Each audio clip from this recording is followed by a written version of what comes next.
No, I did not. One of the consequences of the first lockdown was many people, myself included, giving themselves haircuts. So this evening I'm going to visit Sage Barbers. It's a new business set up in Fairwater in Cardiff, and we're going to see how they're getting on.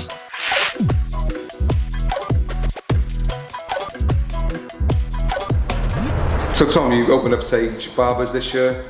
How's it been? Yeah, it's been good. We've been quite busy, obviously, since the lockdown. Yeah, we've been flat out, the boys have been busy. It's been a mad time, to be honest. Like, it's been peaks, we've had quieter times, we've had times where we've got too many customers and we've had to like send people away. So it's just been it's been a roller coaster, to be honest. So you started your business in March, just before lockdown. Do you want to tell us what happened? Yeah, we signed the lease for the premises 10 days before the lockdown. We were told that we couldn't trade. We were told that obviously we weren't allowed to do any haircuts, anything like that. All we could do was kit the premises out. So yeah, we had to open then 13th of July. After about 4 months, I had to pay all the rent myself as well. And we had a little bit of help off the landlord, but pretty much paid it all myself as well. You know, I'm only 22 as well, so a young lad trying to sort that out it's been a bit of like mad, to be honest. What support did you get from the government? It's quite an interesting one really, because 10 days before the lockdown we were counted as not trading, supposedly, so we didn't get any support for that 4 months. And like I said, I had to pay for all the rent myself. Yeah, we didn't get anything, to be honest. So there was no furlough available, no support, even though you were operating as a business?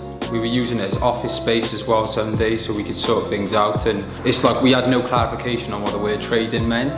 So when we sent emails off to the council to find out about that, and there's 2 other people my age who have opened barbershops at exactly the same time, signed leases around the same time as well, none of us have had any support. So, you know, when we sent off those emails for clarification of the word trading, they came back with some rubbish response really. So we had no help really, to be honest. What have you thought of the government advice during the crisis? I just think it's all guesswork. For example, we were meant to wear masks, then we weren't meant to wear masks, and then the customers were meant to wear masks. Now we've got to wear visors and a mask, and a customer doesn't have to wear a mask.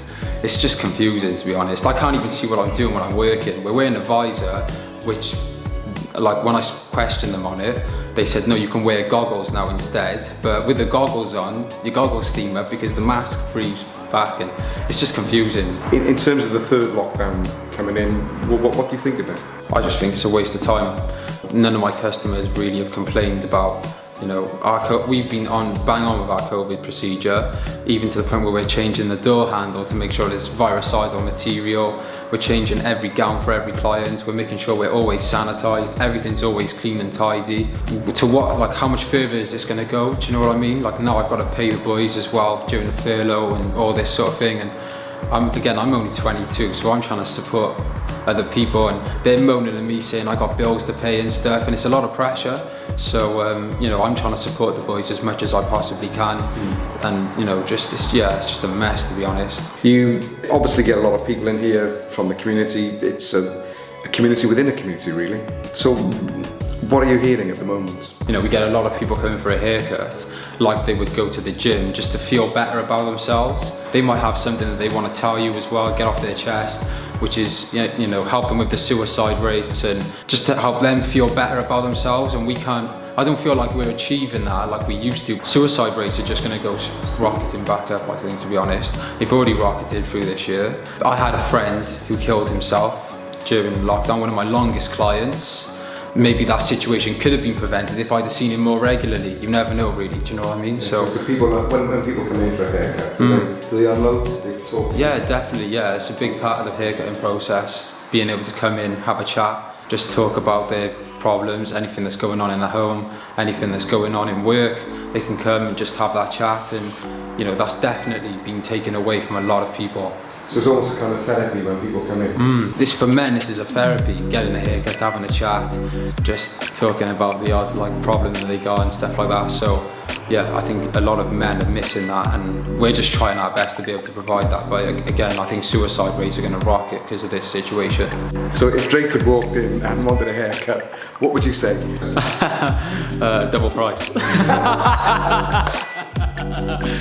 Yeah. So if you had a message for Drakeford, what would it be? So Drakeford, you need to let young businesses work. You need to get us back doing that thing, doing the things that we want to do, get us back earning money, and most importantly, just stop using gas work, to be honest, because it's just ruining businesses and it's ruining lives. So, Okay. that's what I would say. Oh, good. Yeah, great. Thanks. How's that feel? Is that okay? Anything else I can do for you? Lovely. Thanks. Yeah. Thank you very much.